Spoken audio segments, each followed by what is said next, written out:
We're getting a little bit more. Let's get back to Rick Santelli. Morning, Rick.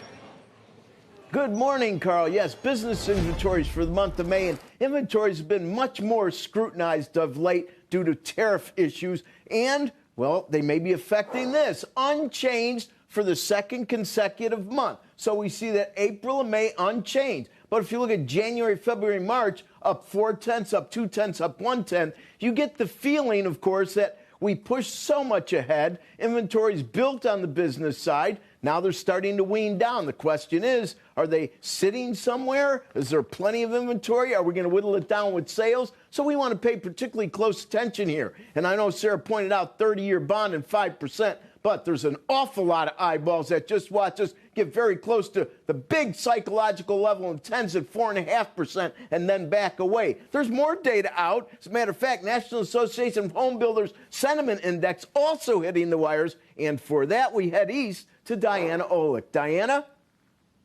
Well, Rick, home builder sentiment in July rose 1 point to 38.3 on the NAHB index. That is right along expectations, but anything below 50 is considered negative, and the index stood at 41 last July. It has been negative now for 15 straight months. The slight boost came from the recently passed Budget Act, which provided for some tax relief for households, home builders, and small businesses.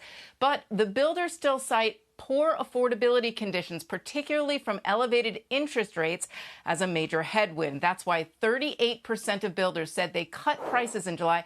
That's the highest share since NAHB began tracking this in 2022. Just 29% were cutting back in April. Now, if the index is three components, current sales conditions rose 1 point to 36, sales expectations in the next 6 months increased 3 points to 43, and buyer traffic saw a 1 point drop to 20, which is the lowest reading since the end of 2022. Regionally, builder sentiment was strongest in the Northeast, where it rose 1 point, flat in the Midwest, and dropped further in the South and West, where it is weakest. Sarah, back to you. Okay, thank you very much, Diana Olick.